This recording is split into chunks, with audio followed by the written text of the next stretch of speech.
क्या आप यकीन करेंगे अगर कोई आपसे कहे कि उसने सिर्फ 1 मुकल रुपए में दुनिया के सबसे बेहतरीन 10,000 ऊंट खरीद लिए, वो भी ईरान के उस मगरूर शाह से जो बिना सोने के एक कतरा पानी भी नहीं देता। दोस्तों, आपको इस कहानी का ये PDF बिल्कुल फ्री मिलेगा अगर इस वीडियो पर आपने 500 लाइक जल्दी करवा दिए और वीडियो हाइप कर दिया। तो 500 लाइक होते ही मैं आपको इस PDF का लिंक डिस्क्रिप्शन में दे दूंगा।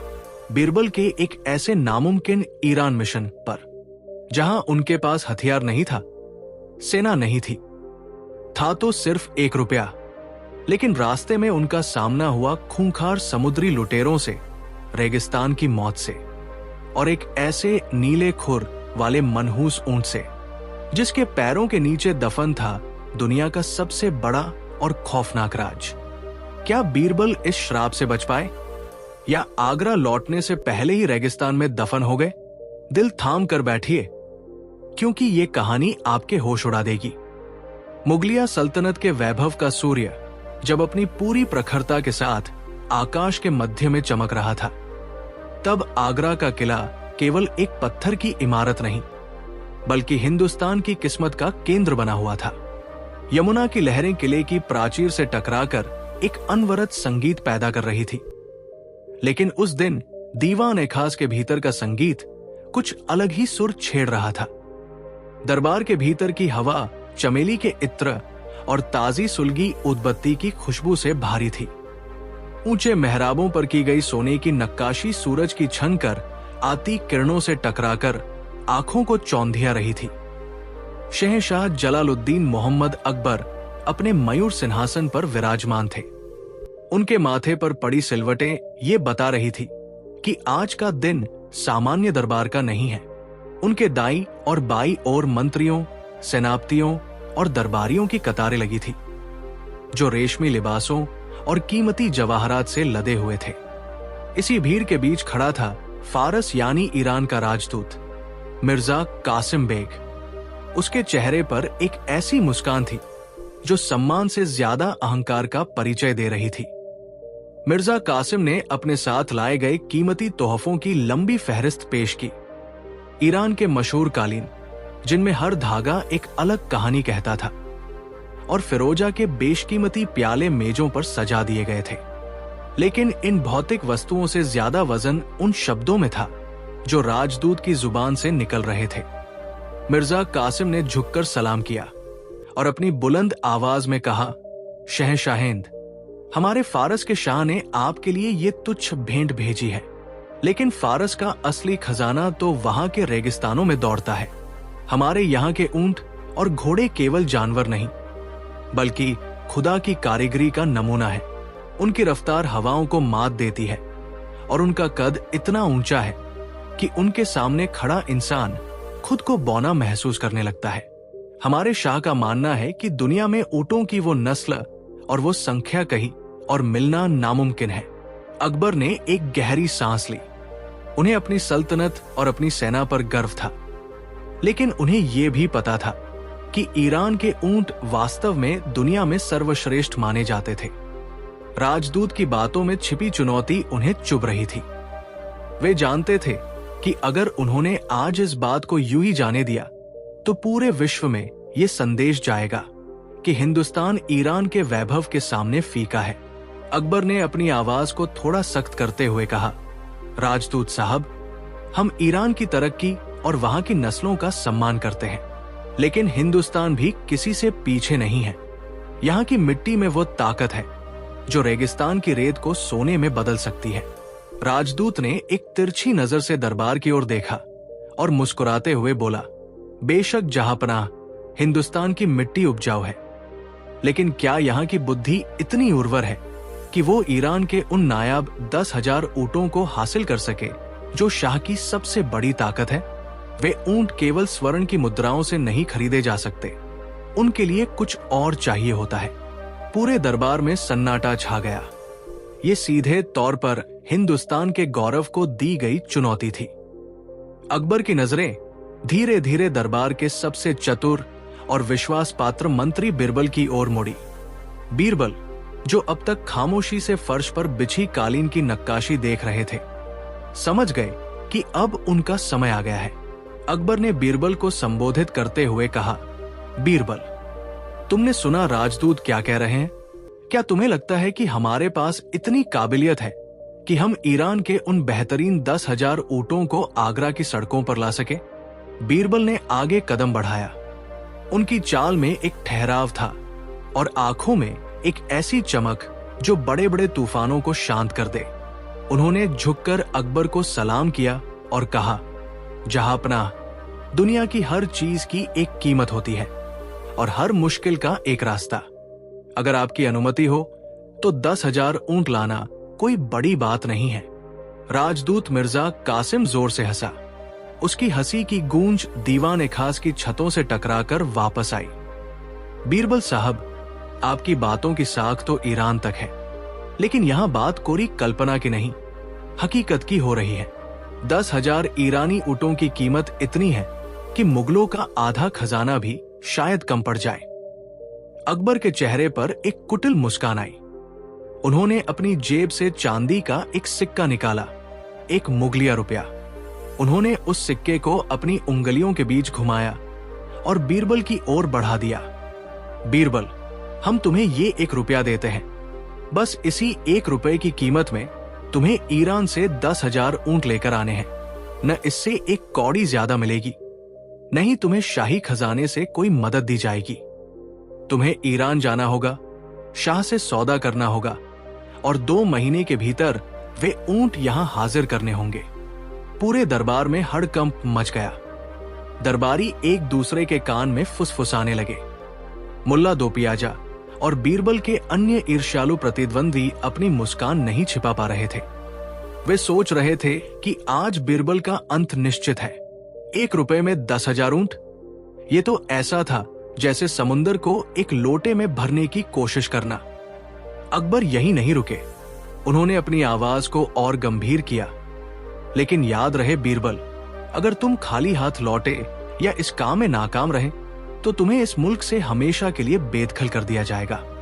तुम्हें देश निकाला दे दिया जाएगा और तुम फिर कभी अपनी मातृभूमि पर कदम नहीं रख सकोगे। क्या तुम्हें यह मंजूर है? बीरबल ने बिना किसी हिचकिचाहट के वह 1 रुपया थाम लिया। उन्होंने सिक्के को माथे से लगाया और कहा, आलीजा, आपकी शर्त मुझे मंजूर है। बुद्धि और समय का सही तालमेल हो तो 1 रुपया भी पहाड़ हिलाने के लिए काफी है। मुझे बस सफर के लिए एक छोटा सा जहाज चाहिए और 2 महीने की मोहलत। राजदूत ने तंज कसते हुए कहा, बीरबल साहब, आप अपनी मौत और जिल्लत का सामान खुद इकट्ठा कर रहे हैं। ईरान के शाह बहुत ही मिजाजी हैं। वे बिना बड़ी रकम के एक पत्ता भी हिलने नहीं देते। बीरबल ने राजदूत की ओर देखते हुए अपनी आंखों में एक रहस्यमयी चमक पैदा की। उन्होंने कहा, राजदूत साहब, व्यापार केवल धन का नहीं, जरूरत का होता है। और रही बात ईरान के ऊंटों की, तो मैंने प्राचीन ग्रंथों में सुना है कि ईरान के सुदूर उत्तर में नीले खुरों वाले ऊंटों की एक नस्ल हुआ करती थी जिसे खुदा का नूर माना जाता था। सुना है कि वे ऊंट अब केवल कहानियों में बचे हैं या फिर शाह के उन गुप्त अस्तबलों में जहां कोई पहुंच नहीं सकता। क्या वे आज भी मौजूद है? राजदूत का चेहरा अचानक सफेद पड़ गया। उसके चेहरे की वो अकड़ और मुस्कान गायब हो गई। उसने थूक निगलते हुए कहा, वो तो सिर्फ एक पुरानी लोक कथा है। उन ऊंटों को सदियों से किसी ने नहीं देखा। वे तो श्रापित माने जाते हैं और कहा जाता है कि वे जिसके पास भी होते हैं उसकी सल्तनत पर मुसीबत आती है। अकबर ने बीरबल की ओर जिज्ञासा से देखा, लेकिन बीरबल ने अपनी बात वहीं छोड़ दी। ये एक ऐसा तथ्य था जो बीरबल के दिमाग के किसी कोने में गहरे बैठा हुआ था और जिसे वे अपनी जीत की कुंजी बनाने वाले थे। अगले कुछ दिन बीरबल ने अपनी यात्रा की तैयारी में बिताए। उन्होंने कोई रेशमी कपड़े या गहने साथ नहीं लिए। उन्होंने अपने साथ केवल कुछ जड़ी बूटियां, कुछ पुरानी किताबें और वो 1 रुपया लिया। उनकी पत्नी की आंखों में आंसू थे। वो जानती थी कि ये सफर कितना खतरनाक है।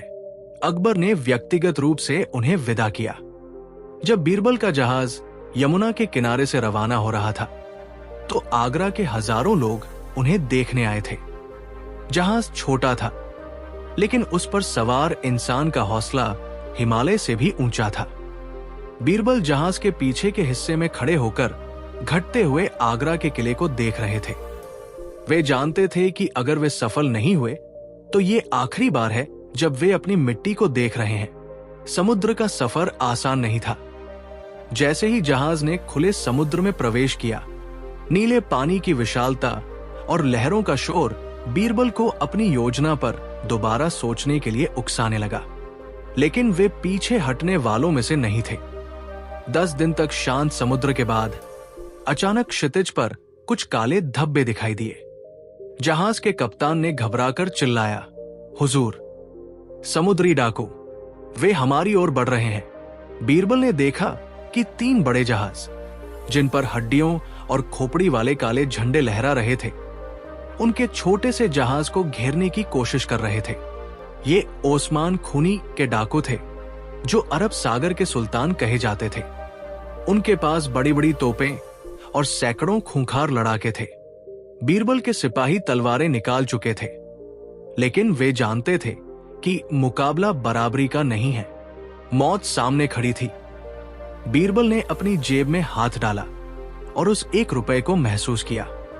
उन्होंने मन ही मन मुस्कुराते हुए सोचा, शहंशाह ने कहा था कि खजाने से मदद नहीं मिलेगी, लेकिन उन्होंने ये नहीं कहा था कि मैं दुश्मनों को दोस्त नहीं बना सकता।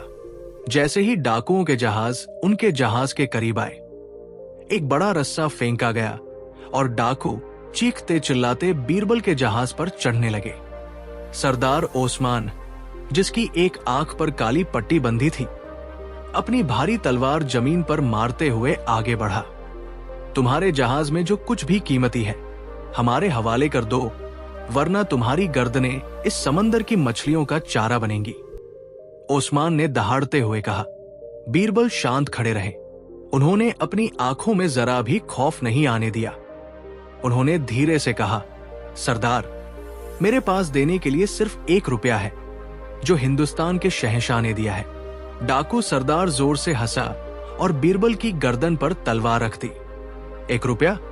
तुम मेरा मजाक उड़ा रहे हो? मौत को इतना करीब देखकर भी तुम्हारी हिम्मत कैसे हुई? बीरबल ने उसकी आंखों में आंखें डालकर कहा, मैं मजाक नहीं कर रहा सरदार। मेरे पास सिर्फ 1 रुपया है, लेकिन मेरे पास एक ऐसा राज है जो तुम्हें उस खजाने तक पहुंचा सकता है जिसे तुम्हारे बाप दादा भी नहीं ढूंढ पाए। मैं ईरान के शाह के उस गुप्त खजाने की ओर जा रहा हूं, जहां 10,000 ऐसे ऊंट हैं जिनकी एक एक की खाल सोने के बराबर कीमती है। अगर तुम मुझे मार दोगे तो वो रास्ता हमेशा के लिए दफन हो जाएगा। ओस्मान की तलवार थोड़ी ढीली हुई। लालच ने उसकी बुद्धि पर पर्दा डाल दिया था। उसने बीरबल को गौर से देखा। तुम कौन हो? मैं बीरबल हूं, और मैं तुम्हें एक ऐसा सौदा देने आया हूं जो तुम्हें लुटेरे से एक बादशाह बना सकता है। बीरबल की बातों में वो जादू था जिसने उन खूंखार डाकुओं को भी सोचने पर मजबूर कर दिया। बीरबल जानते थे कि ईरान पहुंचने के लिए उन्हें इन डाकुओं के संरक्षण की जरूरत पड़ेगी, और यही उनकी योजना का पहला बड़ा कदम था। लेकिन वे ये भी जानते थे कि अगर उनकी एक भी बात गलत निकली तो समंदर की लहरें उनका इंतजार कर रही थी। सफर अब एक नया मोड़ ले चुका था। बीरबल, जो एक कैदी की तरह थे, अब उन डाकुओं के मार्गदर्शक बन गए थे। लेकिन ईरान की सरजमी पर कदम रखते ही असली चुनौती शुरू होने वाली थी। शाह के दरबार की राजनीति, वे बीमार ऊंटों का रहस्य और वो 1 रुपया, इन सब के बीच बीरबल को अपनी जान और हिंदुस्तान की इज्जत दोनों बचानी थी। जहाज अब ईरान के बंदरगाह की ओर बढ़ रहा था, जहां धूल भरे रेगिस्तान और ऊंचे मीनारे उनका इंतजार कर रहे थे। बीरबल ने मन ही मन उस नीले खुर वाले ऊंट के रहस्य को फिर से दोहराया। उन्हें पता था कि इसी रहस्य में शाह की हार और उनकी जीत छिपी है। बीरबल ईरान की धरती पर कदम रखते हैं, लेकिन वहां पहुंचते ही उन्हें पता चलता है कि शाह ने पहले ही उनके खिलाफ एक जाल बिछा रखा है। क्या वह 1 रुपया बीरबल को शाह के कालकोरी से बचा पाएगा? और उन 10,000 ऊंटों का सच क्या है जो मरणासन्न अवस्था में है?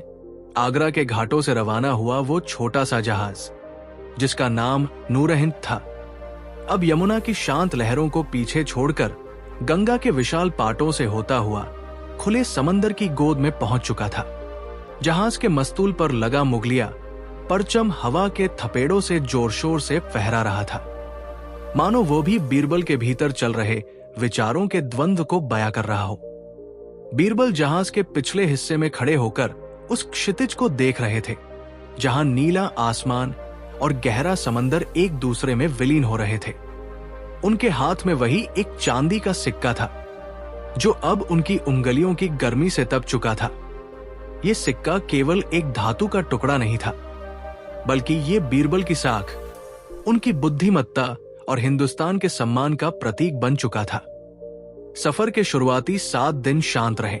नाविकों के गीतों और लहरों की सुरीली आवाज ने माहौल को बोझिल नहीं होने दिया, लेकिन 8वें दिन की सुबह कुछ अलग संदेश लेकर आई। समंदर का रंग गहरे नीले से बदलकर स्याह काला होने लगा था। हवाओं ने अपना रुख बदल लिया था और दूर क्षितिज पर कपासी बादलों की जगह डरावनी काली घटाएं घिरने लगी थी। जहाज का कप्तान, जो बरसों से इन लहरों का साथी था, चिंतित नजर आ रहा था। उसने बीरबल के पास आकर धीमे स्वर में कहा, हुजूर, मौसम दगा दे रहा है। सामने से बड़ा तूफान आ रहा है, लेकिन उससे भी बड़ा खतरा हमारे पीछे है। गौर से देखिए उन 3 जहाजों को जो पिछले 2 घंटों से हमारी परछाई की तरह पीछा कर रहे हैं। बीरबल ने अपनी दूरबीन उठाई और देखा। उन जहाजों पर काले झंडे फहरा रहे थे, जिन पर सफेद रंग से खोपड़ी और 2 आड़ी हड्डियां बनी थी। ये ओस्मान खुनी के लुटेरे थे। ओस्मान, जिसके बारे में मशहूर था कि वो समंदर के पानी को खून से लाल करने में यकीन रखता है। उसके पास न केवल तेज रफ्तार जहाज थे, बल्कि उसके लड़ाके भी किसी भूखे भेड़िए से कम नहीं थे। कप्तान ने घबराते हुए कहा, हुजूर, हमारा जहाज छोटा है और उसमें माल भी ज्यादा नहीं है। अगर हम उनसे मुकाबला करेंगे तो वे हमें मिनटों में डुबो देंगे। शायद वे हमें छोड़ दे अगर हम उन्हें सारा सोना सौंप दे। बीरबल ने मुस्कुराते हुए कप्तान के कंधे पर हाथ रखा और कहा, कप्तान साहब, उन डाकुओं को सोना नहीं, उम्मीद चाहिए, और मेरे पास सोने से कहीं ज्यादा कीमती चीज है, एक ऐसा सपना जिसे वे सच मान लेंगे। जैसे ही डाकुओं के जहाज नूर-ए-हिंद के करीब आए, फिजा में युद्ध के नगाड़ों की आवाज गूंज उठी।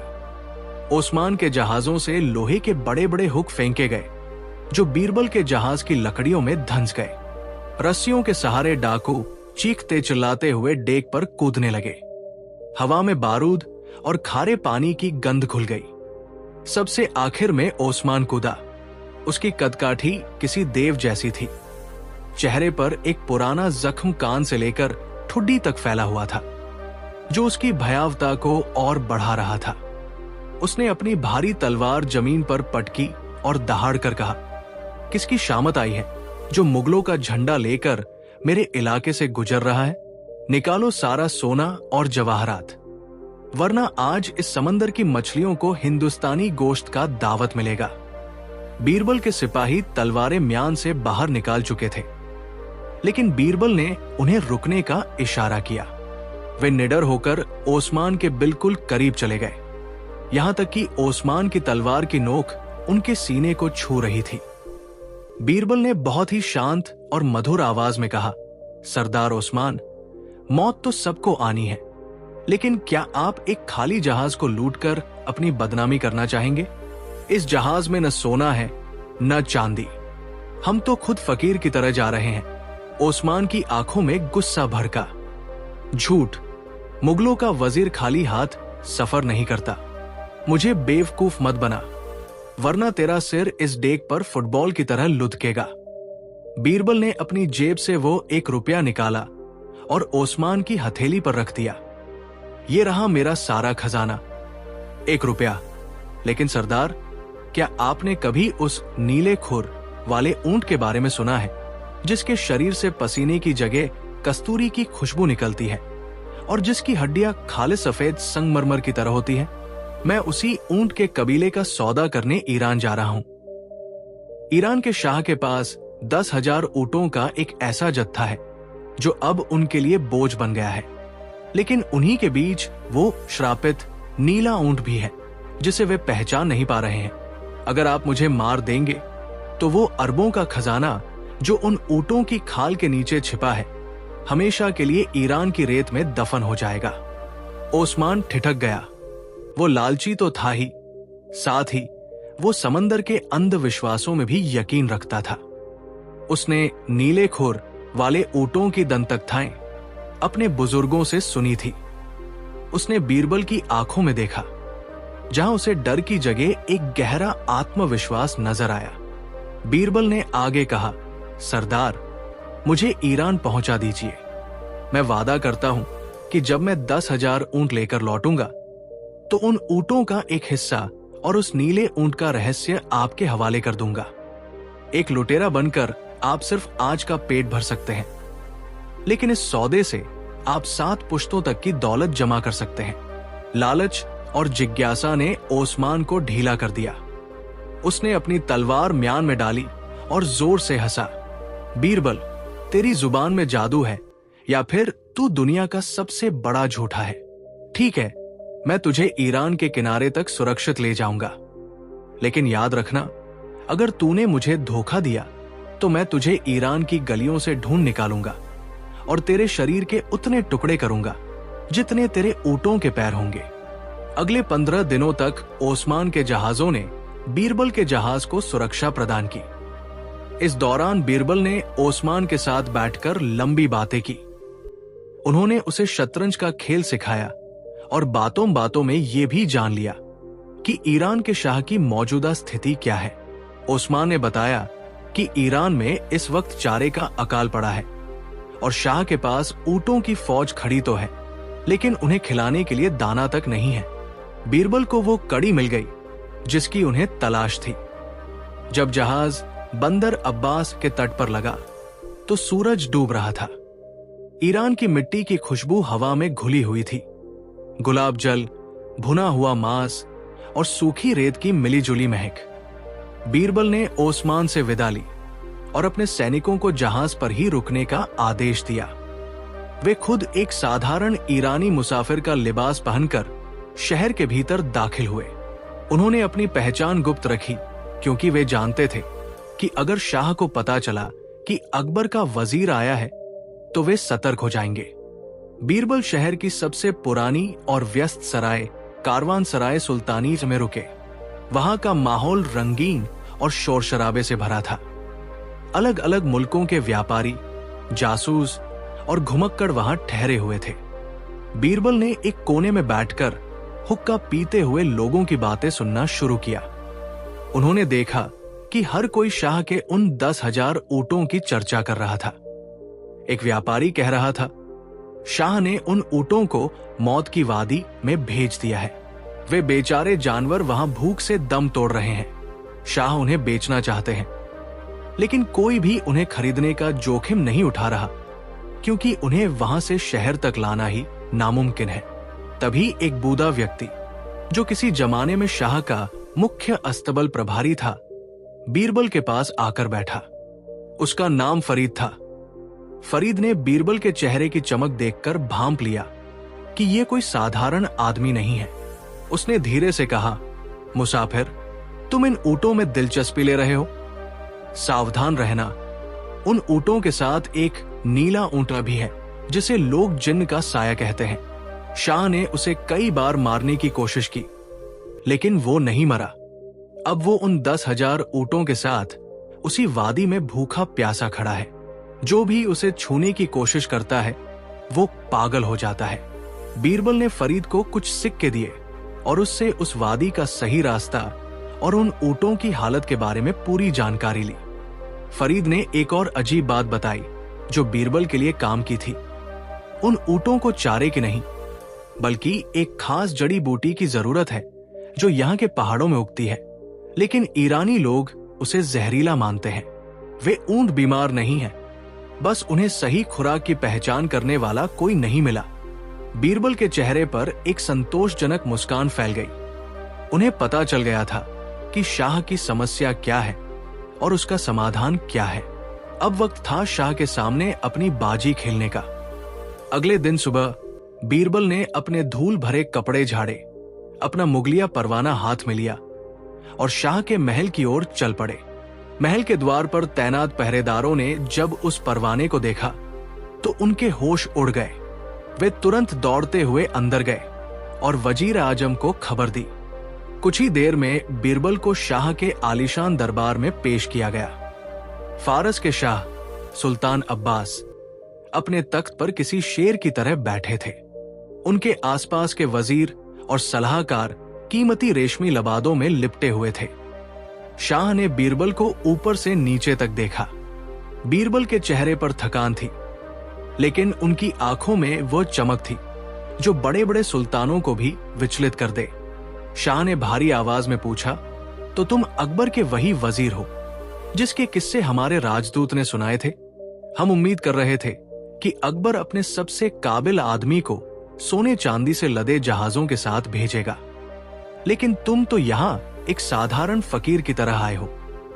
क्या अकबर का खजाना इतना खाली हो गया है कि वो अपने वजीरों को नए कपड़े तक नहीं दे सकता? दरबारी ठाके मारकर हंसने लगे। बीरबल ने बड़े अदब से झुककर सलाम किया और कहा, आलीजा, कपड़े तो इंसान की जिस्म की जरूरत होते हैं, रूह की नहीं। जहां तक खजाने की बात है तो हिंदुस्तान का खजाना इतना बड़ा है कि अगर हम उसे समंदर में डाल दें तो वो भी भर जाए। लेकिन मैं यहां व्यापार करने आया हूं, दान लेने नहीं। शाह ने अपनी भौहें सिकोड़ी। व्यापार? तुम हमसे क्या खरीदना चाहते हो? बीरबल ने अपनी मुट्ठी खोली और वो 1 रुपया मेज पर रख दिया। मैं आपकी सल्तनत का सबसे बड़ा बोझ खरीदना चाहता हूं। वे 10,000 ऊंट जो मौत की वादी में अपनी आखिरी सांसें गिन रहे हैं, मैं उन सभी को इस 1 रुपए में खरीदना चाहता हूं। पूरे दरबार में सन्नाटा छा गया। वजीर आजम ने शाह के कान में फुसफुसाते हुए कहा, जहांपनाह, ये आदमी या तो पागल है या फिर खुदकुशी करने आया है। उन ऊंटों को पालने का खर्च हर रोज हजारों अशर्फी आ रहा है और वे किसी काम के नहीं रहे। अगर ये उन्हें ले जाना चाहता है तो ये हमारे लिए फायदे का सौदा है। शाह ने बीरबल की ओर देखते हुए एक कुटिल मुस्कान दी। बीरबल, तुम जानते हो तुम क्या कह रहे हो? वे ऊंट बीमार हैं, चल नहीं सकते और आधे से ज्यादा मर चुके हैं। उन्हें वहां से निकालना और आगरा तक ले जाना नामुमकिन है। और तुमने उस नीले खुर्द वाले ऊंट का नाम सुना है? वो भी उन्हीं के बीच है। वो मनहूस जानवर मेरी सल्तनत के लिए अपशकुन बन गया है। बीरबल ने दृढ़ता से कहा, मुझे सब पता है आलीजा। मैं उस मनहूस ऊंट को भी साथ ले जाऊंगा और उन 10,000 बीमार जानवरों को भी। आपको बस ये 1 रुपया स्वीकार करना होगा और मुझे उन ऊंटों का मालिकाना हक देना होगा। शाह ने एक जोरदार ठहाका लगाया। मंजूर है वजीर, कागजात तैयार करो। आज हमने अपनी सल्तनत का सबसे बड़ा सिरदर्द 1 रुपए में बेच दिया। बीरबल, अगर तुम उन ऊंटों को 7 दिनों के भीतर इस मुल्क की सरहद से बाहर नहीं ले गए तो तुम्हें भी उन्हीं के साथ उस वादी में दफन कर दिया जाएगा। कागजात पर मुहर लगी और बीरबल को वो 1 रुपया रसीद के तौर पर थमा दिया गया। बीरबल ने वो रसीद अपने पास रखी और दरबार से बाहर निकल आए। अब उनके सामने सबसे बड़ी चुनौती थी उन 10,000 मरते हुए ऊंटों को फिर से जिंदा करना और उन्हें हजारों मील दूर हिंदुस्तान ले जाना। जैसे ही बीरबल मौत की वादी पहुंचते हैं, वे देखते हैं कि ऊंटों की हालत उनकी सोच से भी ज्यादा खराब है। वहां न पानी है न चारा। तभी वादी के चारों ओर से जंगली कबीलों के लोग उन पर हमला कर देते हैं।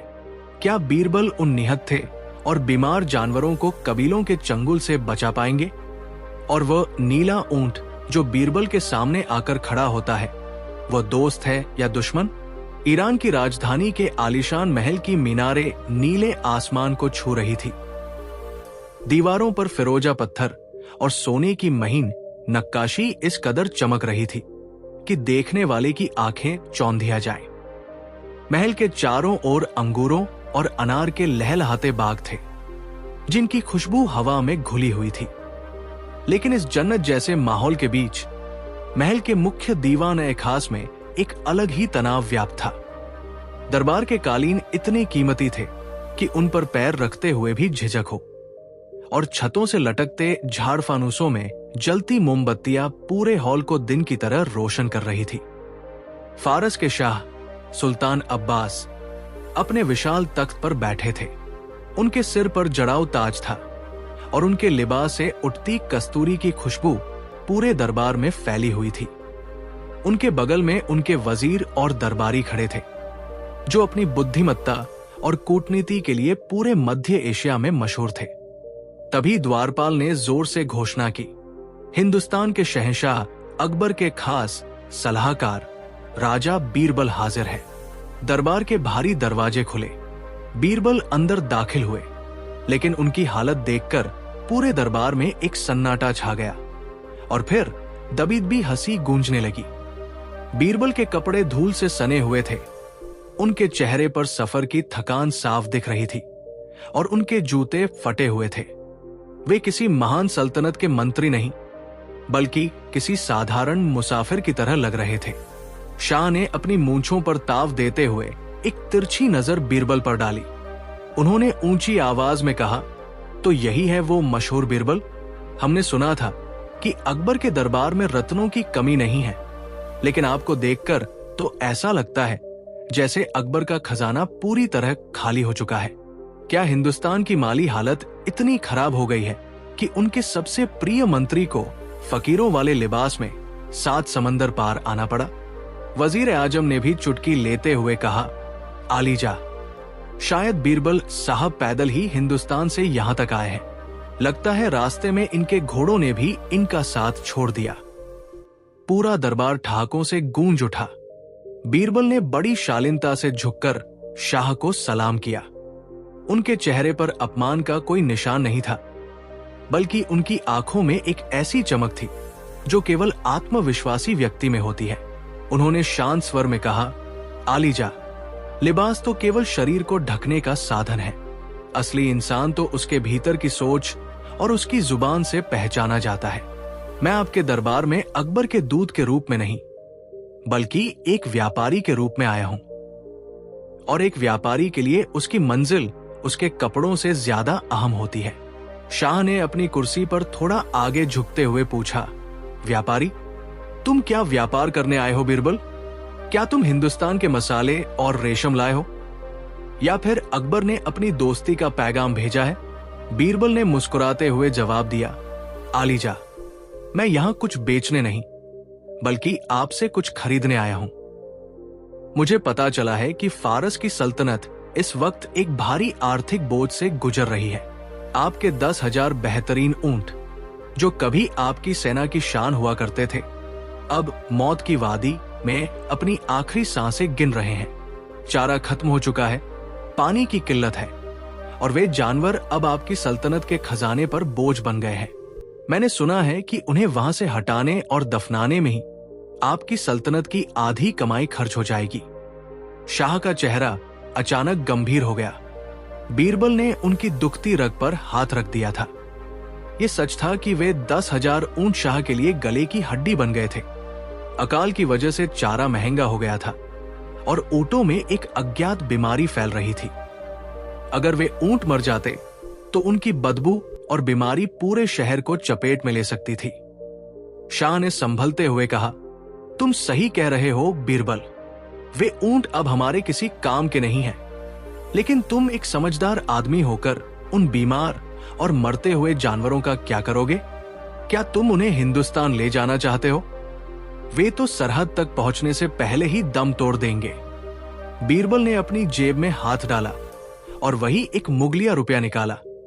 उन्होंने उस सिक्के को शाह की ओर बढ़ाते हुए कहा, जहां पनाह, मैं उन सभी 10,000 ऊंटों को इस 1 रुपए में खरीदना चाहता हूं। मैं आपको उस भारी खर्च से बचा लूंगा जो उन्हें वहां से हटाने में लगेगा। यह सौदा आपके लिए फायदे का है। आपको 1 रुपया भी मिलेगा और आपका सारा बोझ भी कम हो जाएगा।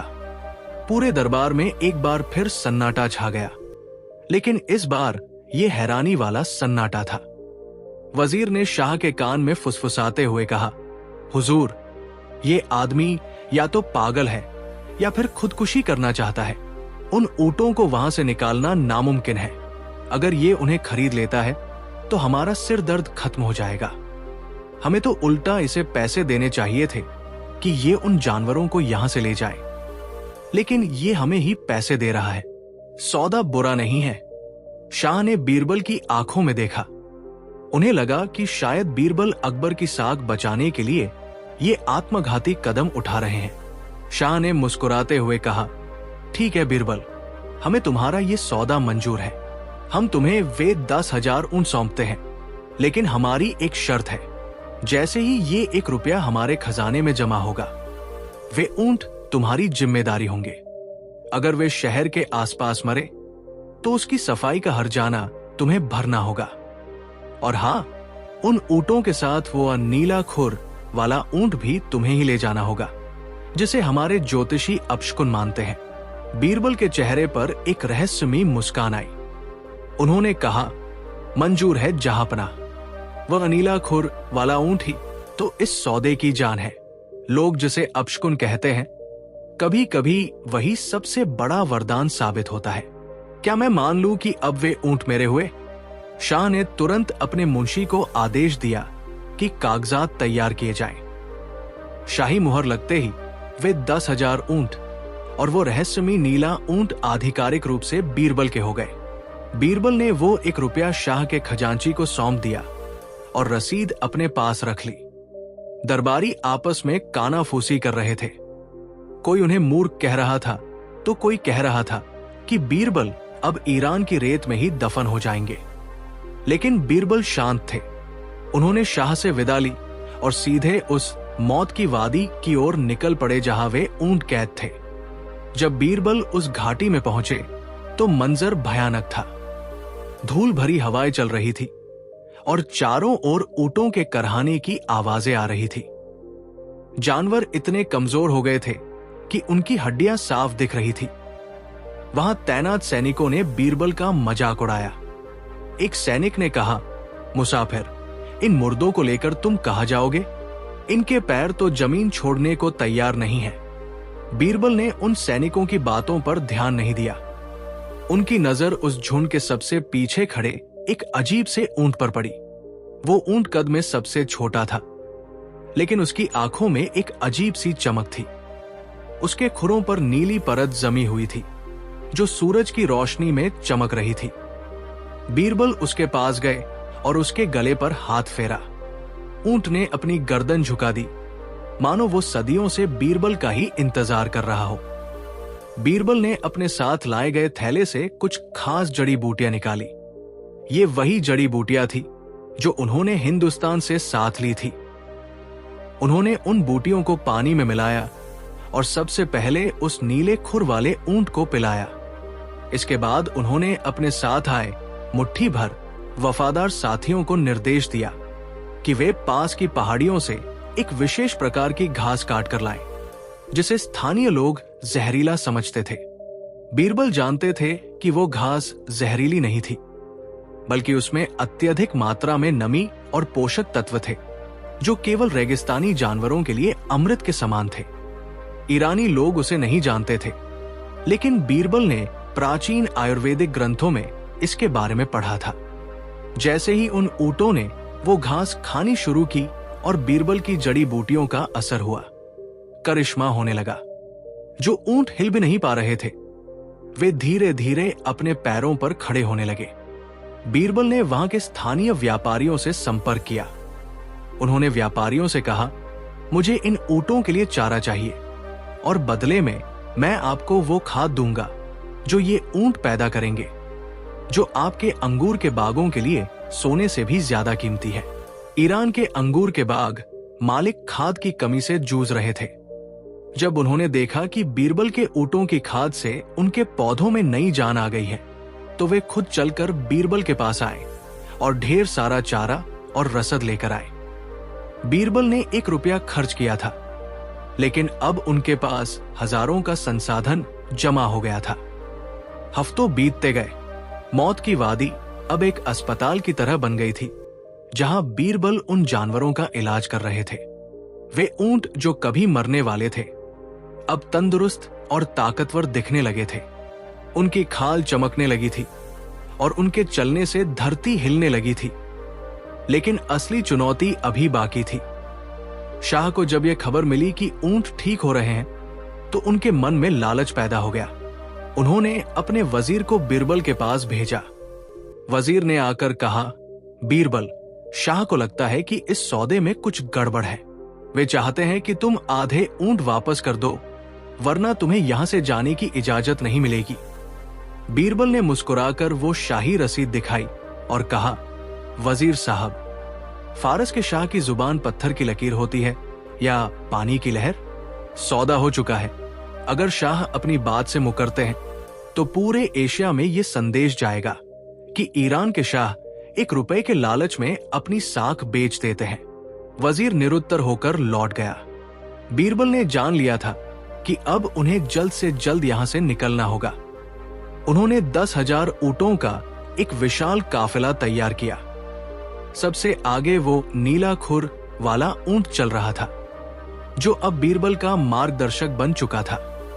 रेगिस्तान की तपती दोपहर में जब यह काफिला रवाना हुआ तो ऐसा लगा मानो धूल का एक बड़ा तूफान उठ रहा हो। बीरबल घोड़े पर सवार होकर सबसे आगे थे। उनके पीछे ऊंटों की एक अटूट कतार थी। लेकिन तभी रेगिस्तान के बीचों बीच उन्हें एक ऐसी चीज दिखी जिसने उनके होश उड़ा दिए। दूर क्षितिज पर हजारों नकाबपोश घुड़सवार हाथ में मशाले और तलवारें लिए उनकी ओर बढ़ रहे थे। ये शाह के सैनिक नहीं थे, बल्कि वे कबीले थे जो रेगिस्तान के लुटेरे माने जाते थे। उनका सरदार कोई और नहीं बल्कि वही खूनी ओस्मान का भाई कासिम था, जिसे खबर मिली थी कि बीरबल के पास एक ऐसा ऊंट है जो सोने का रास्ता जानता है। हजारों लुटेरों ने बीरबल के काफिले को चारों ओर से घेर लिया है। ऊंट डर के मारे बिदक रहे हैं और बीरबल के पास लड़ने के लिए कोई सेना नहीं है। तभी वो नीला खुर वाला ऊंट एक ऐसी आवाज निकालता है जिससे पूरा रेगिस्तान कांप उठता है। क्या ये ऊंट वाकई कोई जादुई जीव है?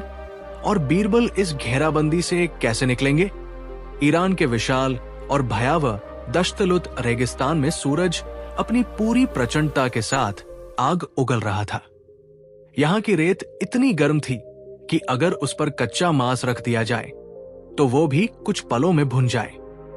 दूर दूर तक केवल धूल के गुबार और सूखी पहाड़ियां नजर आ रही थी। इस तपती हुई दोपहरी में 10,000 ऊंटों का एक विशाल काफिला किसी लंबी काली लकीर की तरह रेंग रहा था। ये कोई साधारण काफिला नहीं था। ये वही 10,000 ऊंट थे जिन्हें ईरान के शाह ने बोझ समझकर 1 रुपए में बीरबल को बेच दिया था। काफिले के सबसे आगे बीरबल अपने अरबी घोड़े पर सवार थे। उनके चेहरे पर एक मखमली कपड़ा बंधा हुआ था ताकि वे रेगिस्तानी धूल से बच सके। लेकिन उनकी आंखों में वो चमक बरकरार थी जो किसी बड़े लक्ष्य को साधने वाले योद्धा में होती है। उनके पीछे उनके वफादार साथी और कुछ हिंदुस्तानी सिपाही थे जिनके चेहरों पर थकान और अनिश्चितता का खौफ साफ नजर आ रहा था। काफिले के बीचों बीच वो नीला खुर वाला रहस्यमयी ऊंट चल रहा था जिसे लोग श्रापित कहते थे। अजीब बात यह थी कि जहां बाकी ऊंट भूख और प्यास से कराह रहे थे, वही वह नीला ऊंट बड़ी शान और शांति से कदम बढ़ा रहा था। बीरबल के प्रमुख सहायक करीम खान ने अपने घोड़े को बीरबल के नजदीक लाया और सूखे गले से बोला, हुजूर, ये सफर नामुमकिन की हद तक मुश्किल होता जा रहा है। हमारे पास मौजूद पानी के मशकीजे खत्म होने की कगार पर है। 10,000 ऊंटों की प्यास बुझाने के लिए हमें किसी विशाल दरिया की जरूरत है और इस रेगिस्तान में एक बूंद पानी के लिए लोग जान दे देते हैं। ऊपर से ये ऊंट इतने कमजोर हैं कि अगर हम 2 दिन और नहीं रुके तो इनमें से आधे यही दम तोड़ देंगे। क्या हमने शाह के बोझ को अपने गले की फांस बना लिया है? बीरबल ने अपनी पानी की सुराही निकाली और उसमें से एक घूंट पानी पिया। उन्होंने ठंडी सांस भरते हुए कहा, करीम, जब इंसान के पास खोने के लिए कुछ नहीं होता तब वो सबसे ज्यादा ताकतवर होता है। शाह ने इन्हें कचरा समझा था, लेकिन मैं इनमें हिंदुस्तान की शान देख रहा हूं। रही बात पानी की, तो ये रेगिस्तान जितना बेरहम है उतना ही दयालु भी है। बस हमें इसकी नस पहचाननी होगी। अभी वे बात कर ही रहे थे कि अचानक क्षितिज पर धूल का एक विशाल बवंडर उठता दिखाई दिया। ये कोई प्राकृतिक तूफान नहीं था, बल्कि हजारों घोड़ों के टापों से उड़ती हुई धूल थी। कुछ ही पलों में पहाड़ियों के पीछे से नकाबपोश घुड़सवारों का एक खूंखार दस्ता निकला। ये कासिम का गिरोह था, जो उस पूरे इलाके का सबसे बड़ा लुटेरा माना जाता था। वो खूनी ओस्मान का छोटा भाई था, जिससे बीरबल समंदर में मिले थे। कासिम की आंखों में वही दरिंदगी थी जो उसके भाई में थी, लेकिन वो उससे कहीं ज्यादा चालाक था। कासिम ने अपने दस्ते के साथ काफिले को चारों ओर से घेर लिया। हजारों तीरंदाज अपनी कमानें खींचकर बीरबल की ओर निशाना साधे खड़े थे। कासिम ने अपने घोड़े को आगे बढ़ाया और अपनी भारी तलवार बीरबल की ओर तानते हुए दहाड़ कर कहा, ऐ मुसाफिर, सुना है तू हिंदुस्तान का बड़ा अक्लंद वजीर है, लेकिन तेरी अक्ल यहाँ की रेत में दफन होने वाली है। हमें खबर मिली है कि तू इन 10,000 ऊंटों के बहाने फारस का गुप्त खजाना ले जा रहा है, और ये नीला ऊंट, इसके बारे में तो हमारे कबीले की पुरानी कहानियों में लिखा है कि इसकी एक एक हड्डी सोने की है। इसे हमारे हवाले कर दे और चुपचाप अपनी जान बचाकर यहां से निकल जा। बीरबल ने अपने साथियों को शांत रहने का इशारा किया। वे बिना किसी डर के कासिम के बिल्कुल करीब चले गए। उन्होंने बड़ी शांत आवाज में कहा, सरदार कासिम, आप बहादुर हैं और आपके पास सेना है। आप मुझे मार सकते हैं, लेकिन क्या आप उस बद्दुआ को झेल पाएंगे जो इस नीले ऊंट के साथ जुड़ी है? ये ऊंट खुदा का दूत कहा जाता है। इसके खुरों के नीचे नीली आग जलती है, जो केवल उसे दिखाई देती है जो इसका रक्षक हो। अगर आपने इसे जबरदस्ती लिया तो आपके कबीले की हर औरत बांझ हो जाएगी और आपके घोड़े रेत खाने लगेंगे। कासिम के साथियों में एक घबराहट फैल गई। रेगिस्तान के लोग अंधविश्वासी होते थे। बीरबल ने मौके का फायदा उठाते हुए एक और चाल चली। उन्होंने अपने थैले से एक चमकीला पत्थर निकाला और उसे नीले ऊंट के पैरों के पास फेंका। जैसे ही पत्थर ऊंट के खुर से टकराया, बीरबल ने चुपके से एक विशेष चकमक पत्थर का इस्तेमाल किया, जिससे एक नीली चिंगारी निकली। कासिम दहशत में पीछे हट गया। बीरबल ने दृढ़ता से कहा, सरदार, मैं व्यापार करने निकला हूं। अगर आप मेरी और मेरे काफिले की सुरक्षा करेंगे और हमें सरहद तक पहुंचाएंगे, तो मैं आपको एक ऐसा राज बताऊंगा जिससे आपके इस बंजर रेगिस्तान में पानी के फव्वारे फूट पड़ेंगे। और रही बात सोने की, तो इन ऊंटों की सेहत ही मेरा सोना है। अगर आप हमारे साथ चलेंगे तो मैं आपको शाह के उन गुप्त खजानों का नक्शा भी दिखा सकता हूं जो सदियों से रेत में दफन है। कासिम के मन में लालच और डर का युद्ध चलने लगा। अंत में लालच जीत गया। उसने अपनी तलवार म्यान में डाली और कहा, ठीक है बीरबल, मैं तुम्हारी हिफाजत करूंगा, लेकिन याद रखना, अगर सरहद तक पहुंचते पहुंचते तुमने अपना वादा पूरा नहीं किया तो मैं तुम्हारी खाल खींचकर उसमें यही रेगिस्तानी रेत भर दूंगा। अब बीरबल के पास अपनी एक सुरक्षा सेना थी, लेकिन सबसे बड़ी समस्या अभी भी खड़ी थी, उन 10,000 ऊंटों को जिंदा रखना। ऊंट भूख से निढाल हो रहे थे। रास्ते में किरमान का इलाका पड़ा, जो अपने खजूर के विशाल बागों के लिए मशहूर था। लेकिन उस साल वहां के बाग मालिक एक बड़ी मुसीबत में थे। उनके बागों में एक विशेष प्रकार का कीड़ा लग गया था, जो खजूर के पेड़ों को अंदर से खोखला कर रहा था। साथ ही वहां की जमीन सख्त हो गई थी और खाद की भारी किल्लत थी। बीरबल उन बाग मालिकों के मुखिया हकीम खान के पास पहुंचे। उन्होंने हकीम को एक अनोखा प्रस्ताव दिया। बीरबल ने कहा, हकीम साहब, आपके बाग मर रहे हैं और मेरे ऊंट भूखे हैं। मेरे पास 10,000 ऊंट है। ये ऊंट आपके बागों में जो जंगली घास और कीड़े वाले पत्ते हैं, उन्हें खा जाएंगे। बदले में ये ऊंट जो खाद छोड़ेंगे वो आपके पेड़ों के लिए अमृत का काम करेगी। मुझे इसके लिए आपसे एक पैसा नहीं चाहिए, बस आप मेरे आदमियों को भोजन और इन ऊंटों को आपके बागों में चरने की इजाजत दे दे। हकीम खान को यह सौदा अविश्वसनीय लगा। उन्होंने सोचा कि ये मुसाफिर पागल है जो मुफ्त में उनके बागों की सफाई करा रहा है। उन्होंने तुरंत हाँ कर दी। हफ्तों तक वो विशाल काफिला उन बागों में रुका। ऊंटों ने जी भरकर हरी घास और पत्ते खाए, जिससे उनकी सेहत में जादुई सुधार आने लगा। बीरबल की जड़ी बूटियों और उस ताजी खुराक ने उन बीमार जानवरों को फिर से ताकतवर बना दिया। उनकी खाल जो लटक गई थी अब कसने लगी थी। इसी प्रवास के दौरान बीरबल ने एक रात को चुपचाप उस नीले खुर वाले ऊंट का निरीक्षण किया। जब सब सो रहे थे, बीरबल ने एक छोटा सा दिया जलाया और ऊंट के पास जाकर बैठ गए। उन्होंने देखा कि ऊंट के खुरों पर जो नीली परत थी वो कोई बीमारी या कुदरती रंग नहीं था। उन्होंने अपनी छोटी सी छुरी से बहुत सावधानी से उस नीली परत को थोड़ा सा कुरेदा। उनके हाथ कांप गए जब उन्होंने देखा कि नीली परत के नीचे एक चमकती हुई धातु की परत थी, जिस पर प्राचीन फारसी भाषा में कुछ बारीक अक्षर खुदे हुए थे। बीरबल समझ गए कि ये ऊंट केवल एक जानवर नहीं है, बल्कि एक जीवित तिजोरी या नक्शा है।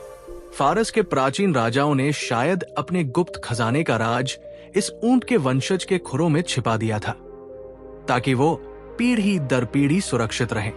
बीरबल ने तुरंत उस खुर को फिर से मिट्टी और लेप से ढक दिया।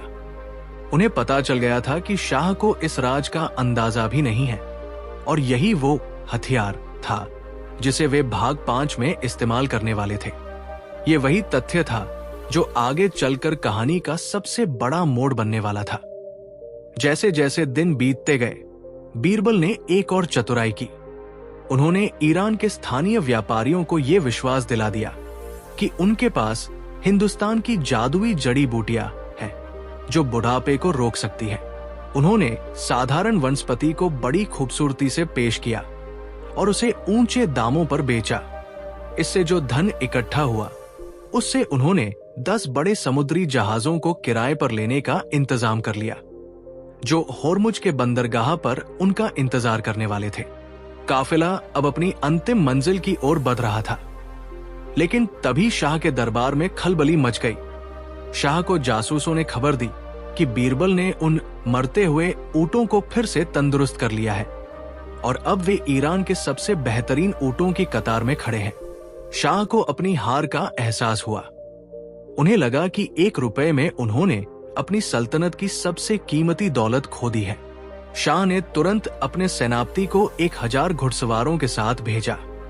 आदेश साफ था, बीरबल को रोको, उन ऊंटों को वापस छीनो और अगर वो विरोध करे तो उसे बंदी बनाकर लाओ। जब बीरबल होर्मुज के बंदरगाह के करीब पहुंचे तो उन्होंने पीछे से आती हुई शाही सेना की धूल देखी। वे समझ गए कि शाह अपनी बात से पलट गए हैं। उनके पास वक्त बहुत कम था। जहाज किनारे पर खड़े थे, लेकिन 10,000 ऊंटों को जहाजों पर चढ़ाना घंटों का काम था। बीरबल ने सरदार कासिम को बुलाया। कासिम, शाह की सेना आ रही है। अगर वे हमें पकड़ लेते हैं तो तुम्हें कभी वो खजाना नहीं मिलेगा जिसका मैंने वादा किया था। तुम अपने कबीले के साथ उन पहाड़ियों के पीछे छिप जाओ और जैसे ही शाही सेना करीब आए उन पर हमला बोल दो। मैं तब तक ऊंटों को जहाजों पर चढ़ा लूंगा। कासिम अब बीरबल के प्रभाव में पूरी तरह आ चुका था। उसने अपनी तलवार लहराई और अपने लुटेरों के साथ शाही सेना पर टूट पड़ा। रेगिस्तान के लुटेरों और शाही सेना के बीच एक भीषण युद्ध छिड़ गया।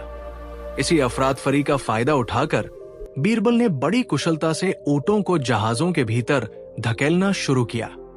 बीरबल खुद सबसे अंत में नीले ऊंट के साथ जहाज पर चढ़े। जैसे ही आखिरी जहाज ने लंगर उठाया, शाही सेनापति बंदरगाह पर पहुंचा, लेकिन तब तक बीरबल का जहाज गहरे पानी में जा चुका था। बीरबल जहाज के डेक पर खड़े होकर मुस्कुरा रहे थे। उन्होंने अपनी जेब से वो 1 रुपया निकाला और हवा में उछाला। उन्होंने दूर खड़े सेनापति से चिल्लाकर कहा, सेनापति साहब, शाह से कहना कि व्यापार में जब एक बार जुबान दे दी जाती है तो फिर पीछे नहीं हटा जाता। हिंदुस्तान की बुद्धि और ईरान की संपत्ति अब एक हो चुकी है। सफर लंबा था, लेकिन अब बीरबल सुरक्षित थे। उनके साथ 10,000 तंदुरुस्त ऊंट थे और वो रहस्यमयी नीला ऊंट जिसका राज अब केवल वे जानते थे। लेकिन आगरा पहुंचना अभी आधा रास्ता था। अकबर के दरबार में उनके दुश्मन पहले ही जाल बिछा चुके थे।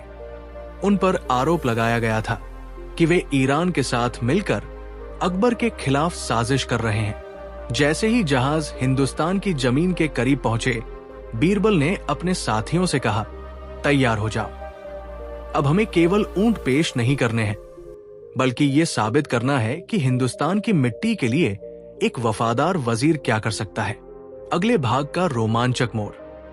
आगरा की सड़कों पर जब 10,000 ऊंटों का कारवां गुजरता है तो पूरा शहर थम जाता है। अकबर अपनी आंखों पर यकीन नहीं कर पाते, लेकिन तभी दरबार का एक गद्दार बीरबल पर तलवार तान देता है और उन पर देशद्रोह का इल्जाम लगाता है। बीरबल तब उस नीले खुर वाले ऊंट का असली राज खोलते हैं, जिसे सुनकर अकबर के पैरों तले जमीन खिसक जाती है। क्या था उस ऊंट के पैरों के नीचे छिपा वह राज जो पूरे हिंदुस्तान का भविष्य बदल सकता था।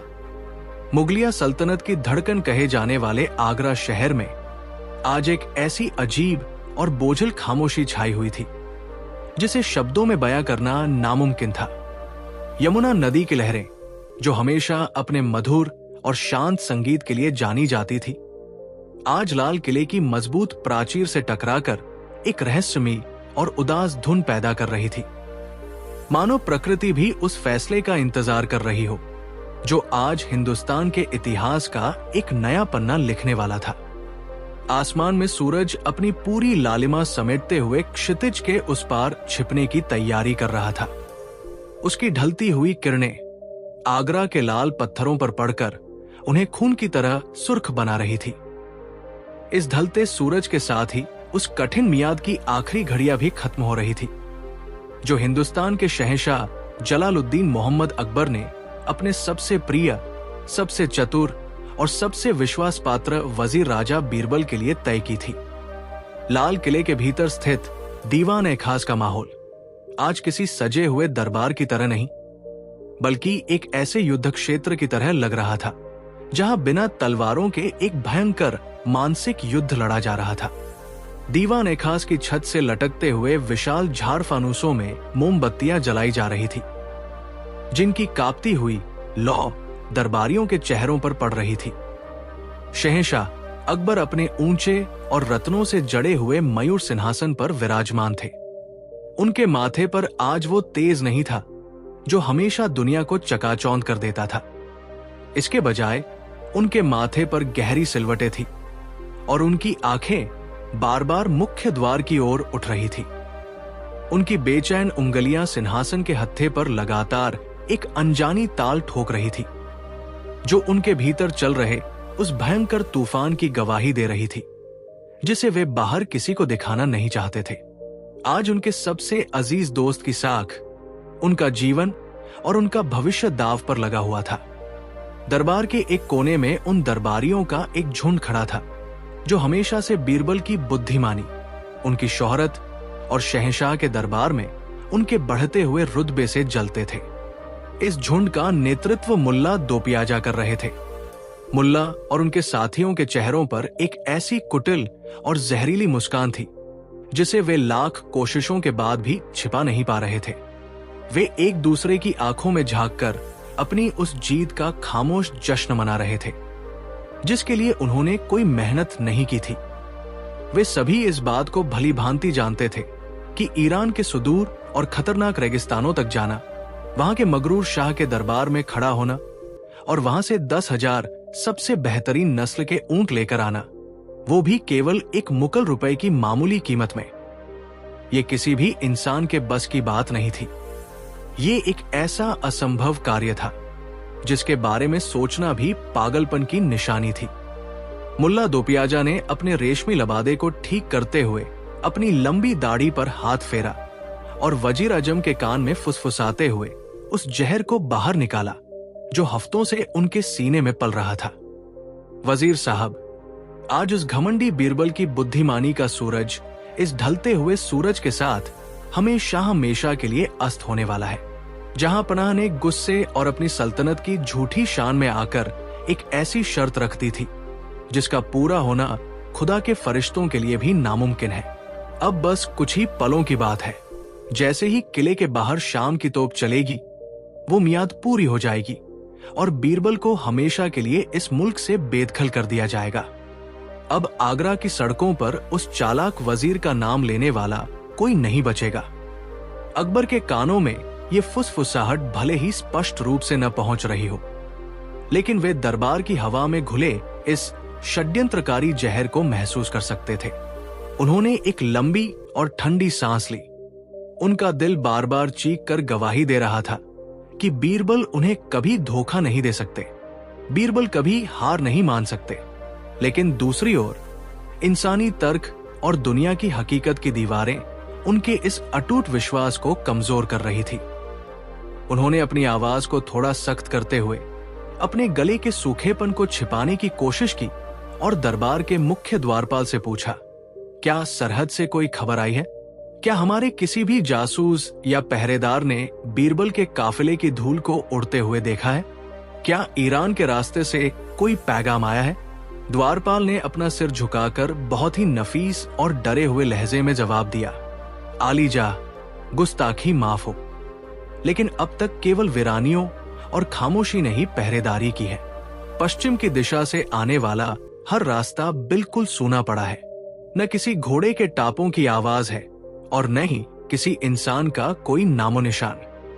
ये सुनकर मुल्ला दोपियाजा ने आगे कदम बढ़ाया और शहंशाह के सामने झुककर अपने जहरीले शब्दों का बाण छोड़ा, जहां पनाह, अब तो आसमान के परिंदे भी अपने घोंसलों में लौट आए हैं।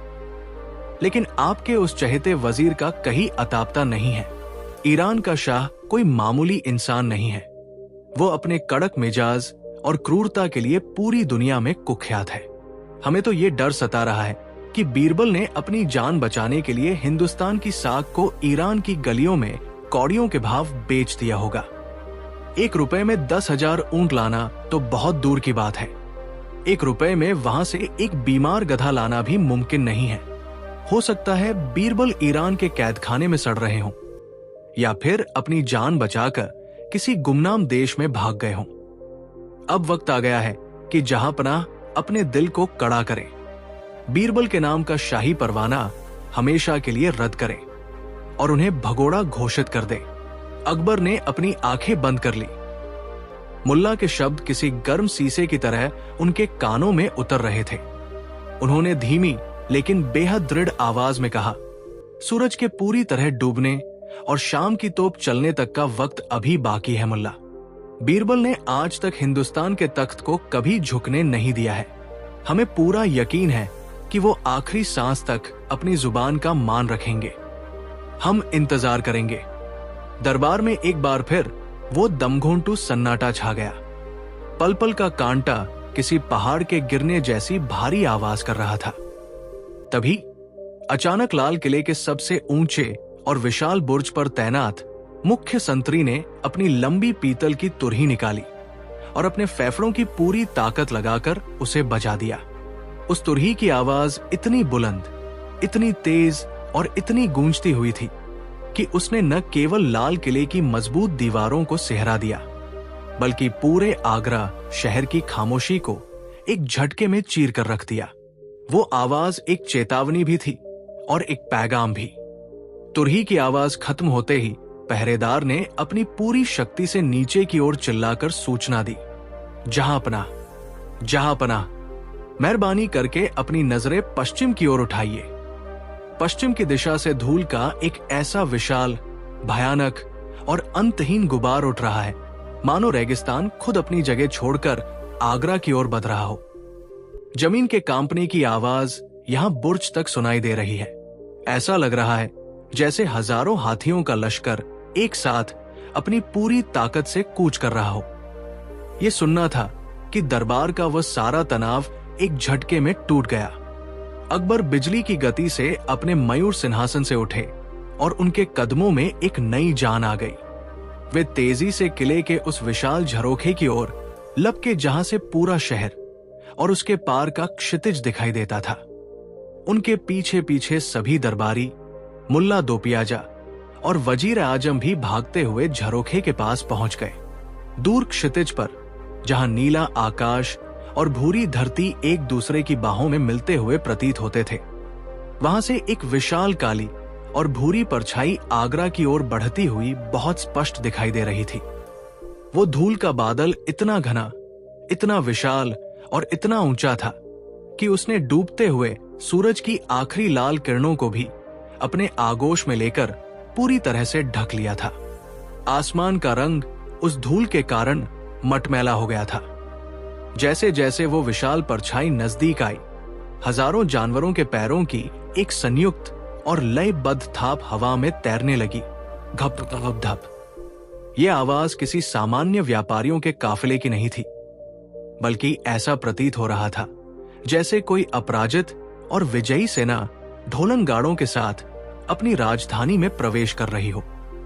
आगरा शहर के लाखों नागरिक, जो अब तक अपने घरों में खामोश बैठे थे, इस रहस्यमयी और डरावनी आवाज को सुनकर सड़कों पर उतर आए। हजारों लोग अपने घरों की छतों, छज्जों और पेड़ों पर चढ़ गए। उनकी आंखें फटी की फटी रह गई। उन्होंने देखा कि एक या दो नहीं, 100 या 1000 नहीं, बल्कि पूरे 10,000 ऊंटों की एक ऐसी अंतहीन कतार शहर की मुख्य सड़क की ओर बढ़ रही थी, जिसका दूसरा सिरा दिखाई ही नहीं दे रहा था।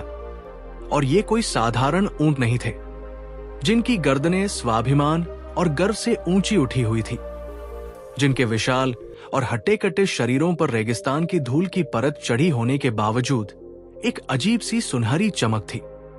वे एक सीधी और अनुशासनबद्ध कतार में सधे हुए कदमों से चले आ रहे थे। वे ऊंट बीमार, थके हुए या कमजोर बिल्कुल नहीं लग रहे थे, जैसा कि ईरान के राजदूत ने भरे दरबार में दावा किया था। इसके विपरीत उनकी शानदार कदकाठी और उनकी तेज चाल ईरान के सबसे नायाब जंगी ऊंटों की तरह थी, जो किसी भी विशाल सेना को कुचलने की ताकत रखते थे। इस विशाल और ऐतिहासिक कारवां के सबसे आगे एक दूध जैसे सफेद, अत्यंत सुंदर और फुर्तीले अरबी नस्ल के घोड़े पर सवार होकर और कोई नहीं बल्कि स्वयं राजा बीरबल आ रहे थे।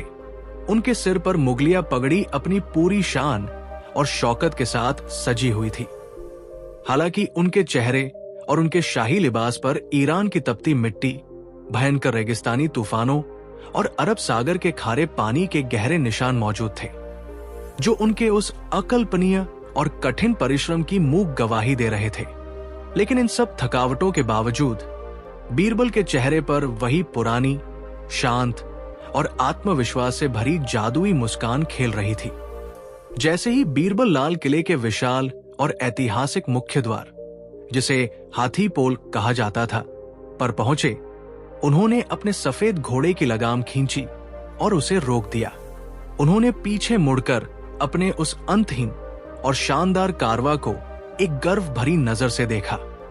10,000 ऊंटों की वो विशाल कतार आगरा की मुख्य सड़क से शुरू होकर कोसों दूर, जहां तक इंसान की नजर जा सकती थी, वहां तक किसी विशाल सांप की तरह फैली हुई थी।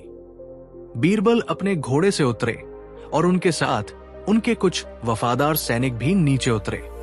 बीरबल ने अपने कपड़ों की धूल झटकी और एक अविश्वसनीय गरिमा और शाही रुतबे के साथ दीवान खास की ओर कदम बढ़ाया। उनके साथ केवल चंद सिपाही ही अंदर नहीं आए, बल्कि उनके साथ एक बहुत ही खास और रहस्यमयी जानवर भी था। ये वही नीला खुर वाला ऊंट था, जिसका जिक्र बीरबल ने सफर पर जाने से पहले किया था। इस छोटे कद वाले ऊंट के गले में एक बहुत ही खूबसूरत लाल मखमल और सोने के तारों से बुनी हुई रस्सी बंधी थी, और उसकी गहरी आंखों में एक ऐसी अजीब सी बुद्धिमत्ता झलक रही थी जो जानवरों में आमतौर पर नहीं पाई जाती। दरबार खास में बीरबल के कदम रखते ही एक ऐसा भारी और गहरा सन्नाटा छा गया, जिसे हाथों से छुआ जा सकता था। जो दरबारी कुछ पल पहले बीरबल की मौत और उनकी बर्बादी के सपने देख रहे थे, उनके मुंह खुले के खुले रह गए और उनकी आंखें फटी रह गई। अकबर, जो अब तक अपने सिंहासन पर वापस आ चुके थे, अपनी आंखों पर विश्वास नहीं कर पा रहे थे। उनकी आंखों के किनारों पर खुशी, फख्र और कृतज्ञता के आंसू छलक आए थे। वे एक शहंशाह की मर्यादा, तख्त के उसूलों और दरबार के नियमों को पूरी तरह भूलकर अपने मयूर सिंहासन से नीचे उतर आए। वे लगभग दौड़ते हुए आगे बढ़े और उन्होंने अपनी बाहें फैलाकर बीरबल को अपने चौड़े सीने से लगा लिया। अकबर ने बेहद भावुक और कांपते हुए स्वर में कहा, बीरबल, मेरे दोस्त, तुमने कर दिखाया। हमें अपनी आंखों पर, अपने कानों पर यकीन नहीं हो रहा है। ये ऊंट, ये जो बाहर खड़े हैं, ये तो किसी भी महान से महान बादशाह के सबसे कीमती और नायाब खजाने की तरह लग रहे हैं। तुमने हमारी सल्तनत की साख को आसमान की ऊंचाइयों पर बिठा दिया है, लेकिन खुदा के वास्ते हमें ये बताओ कि तुमने ये सब केवल 1 रुपए की उस मामूली सी कीमत में कैसे हासिल किया? ईरान का शाह तो किसी को मुफ्त में एक घूंट पानी भी नहीं देता। उसने तुम्हें अपनी सल्तनत की इतनी बड़ी शान केवल 1 रुपए में कैसे दे दी? क्या तुमने उस मगरूर शाह पर कोई हिंदुस्तानी तिलिस्म कर दिया था? बीरबल ने अकबर से अलग होकर बहुत ही अदब के साथ अपना सिर झुकाया और सलाम किया। फिर उन्होंने अपनी अचकन की जेब में हाथ डाला और उसमें से चांदी का वह 1 रुपया निकाला, जो अब उनके हाथों की गर्मी और सफर की रगड़ खाकर पहले से भी कहीं अधिक चमकने लगा था। उन्होंने वो चांदी का रुपया और उसके साथ एक बहुत ही खूबसूरत रेशमी कागज पर लिखा हुआ ईरान का राजकीय दस्तावेज शहंशाह अकबर के सामने पेश किया। इस दस्तावेज पर स्वयं ईरान के शाह की शाही मुहर और उनके हस्ताक्षर मौजूद थे। बीरबल ने पूरे दरबार में गूंजने वाले एक बहुत ही शांत, स्थिर और आत्मविश्वास से भरे स्वर में जवाब दिया, जहांपनाह, दुनिया का सबसे बड़ा सच ये है कि व्यापार और कूटनीति में सबसे बड़ी कीमत सोने या चांदी की मुद्राएं नहीं होती। सबसे बड़ी कीमत होती है जरूरत का सही समय पर समाधान। जब मैं ईरान पहुंचा तो मुझे पता चला कि शाह के लिए ये 10,000 ऊंट उनकी शान नहीं, बल्कि एक बहुत बड़ा और जानलेवा बोझ बन चुके थे। उनके रेगिस्तानों में भयंकर अकाल पड़ा हुआ था, चारे का एक तिनका नहीं था और ये सभी जानवर एक अज्ञात बीमारी की वजह से तड़पड़ कर मर रहे थे। शाह को डर था कि इनकी मौत से पूरी राजधानी में महामारी फैल जाएगी। मैंने बस उनकी उस मजबूरी और उनकी उस भारी समस्या को अपना सबसे बड़ा अवसर बना लिया। बीरबल ने दरबारियों की ओर देखते हुए अपनी बात जारी रखी। मैंने अपने साथ ले जाई गई हिंदुस्तानी जड़ी बूटियों से उन ऊंटों का इलाज किया और उन्हें खिलाने के लिए मैंने ईरान के उन गरीब और परेशान बाग मालिकों से एक बहुत ही अनोखा और अकल्पनीय समझौता किया। उनके अंगूर और खजूर के बाग खाद की कमी से बंजर हो रहे थे। मैंने उन्हें अपने इन 10,000 ऊंटों की बेशकीमती खाद दी, जिसने उनके मुरझाए हुए और बंजर बागों में कुछ ही हफ्तों में नई जान फूंक दी। इसके बदले में उन बाग मालिकों ने मेरे ऊंटों को छक कर हरा चारा खिलाया और उनकी सेवा की। इस तरह मेरा अपना कोई खर्च नहीं हुआ और शाह को अपना वो भयानक बोझ हटाने का एक मुफ्त और आसान जरिया मिल गया। ये जो 1 रुपया आप मेरे हाथ में देख रहे हैं, आलीजा, ये तो केवल उस महान और ऐतिहासिक सौदे की एक छोटी सी औपचारिक रसीद है, जिसे मैंने शाह के खजाने में जमा कराया था। ऊंट आपके सामने है और खजाना सुरक्षित है। ये सुनकर मुल्ला दोपियाजा का चेहरा गुस्से, ईर्ष्या और अपमान से लाल हो गया। वो इस हार को बर्दाश्त नहीं कर पा रहा था। उसने अपनी मर्यादा लांघते हुए जोर से चिल्लाकर कहा, यह सब धोखा है। ये सब केवल मीठे शब्दों का एक बुना हुआ मायाजाल है। जहां पनाह, बीरबल ने आपको और पूरे हिंदुस्तान को गुमराह किया है। इस आदमी ने जरूर शाही खजाने से कोई गुप्त धन चुराया होगा या फिर ईरान के दुश्मनों से हाथ मिलाया होगा। और अगर ये सब सच भी है तो गौर से देखिए इस भयानक जानवर को, जिसे बीरबल अपने साथ हमारे इतने पवित्र दरबार के भीतर ले आए हैं। मुल्ला ने अपनी कांपती हुई उंगली उस नीले ऊंट की ओर तानते हुए कहा, इसके पैर देखिए, इसके खुर नीले हैं। पूरे फारस और मध्य एशिया में ये बात मशहूर है कि ये ऊंट मनहूसियतों का सरगना है। इसके खुरों का ये नीला रंग एक बहुत ही प्राचीन और खौफनाक श्राप की निशानी है। ये जहां भी जाता है मौत और तबाही लेकर आता है। बीरबल ने जानबूझकर एक श्रापित जानवर लाकर आपकी और हमारी महान मुगलिया सल्तनत के सिंहासन को गहरे खतरे में डाल दिया है। ये एक बड़ा अपशकुन है। इसे तुरंत यहां से बाहर निकाला जाए और मार दिया जाए। दरबार में फिर से कानाफूसी शुरू हो गई। लोग उस ऊंट को खौफ भरी नजरों से देखने लगे। अकबर की भौहें भी चिंता से तन गई। उन्होंने उस छोटे और शांत खड़े नीले खुर वाले ऊंट को बहुत ध्यान से देखा। उस ऊंट के खुरों पर वास्तव में एक बहुत ही गहरा, स्याह और चमकीला नीला रंग चढ़ा हुआ था, जो दरबार की मोमबत्तियों और मशालों की पीली रोशनी में किसी प्राचीन और रहस्यमयी पत्थर की तरह चमक रहा था। अकबर ने अपनी जिज्ञासा और भीतर छिपी हुई थोड़ी सी चिंता को दबाते हुए पूछा, बीरबल, भाग 1 की उस घटना को हम भूले नहीं हैं, जब तुमने ईरान के राजदूत के सामने भी भरे दरबार में इस नीले खुर वाले ऊंट के वंश का जिक्र किया था। तुमने तब भी कहा था कि ये एक खोया हुआ और रहस्यमयी वंश है। अब जब तुम इसे यहां ले ही आए हो तो हमें इसका असली सच बताओ। तुम इस श्रापित कहे जाने वाले जानवर को इतनी दूर से हिफाजत के साथ यहां आगरा के दरबार में क्यों लाए हो?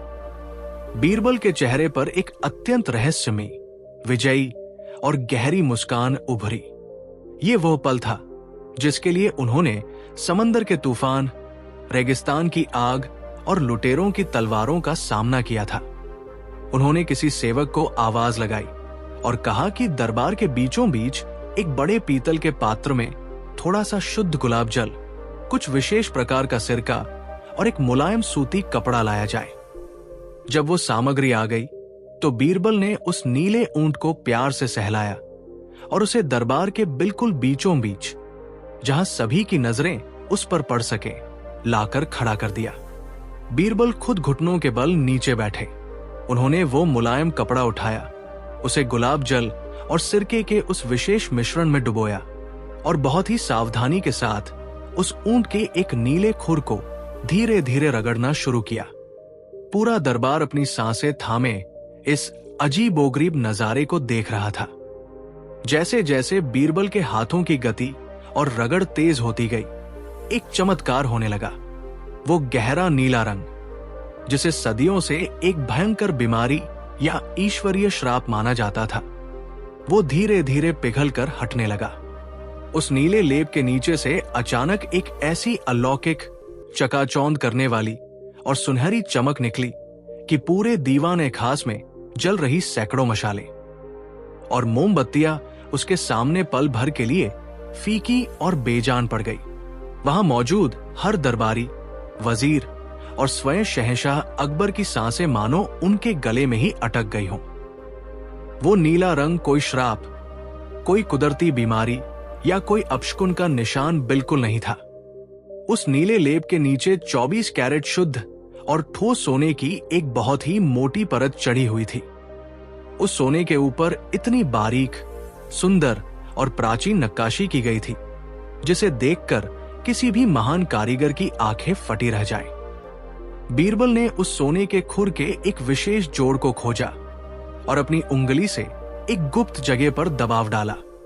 खटाक, एक हल्की सी लेकिन स्पष्ट आवाज के साथ वो सोने का भारी आवरण एक बहुत ही छोटे लेकिन सुरक्षित संदूक के ढक्कन की तरह खुल गया।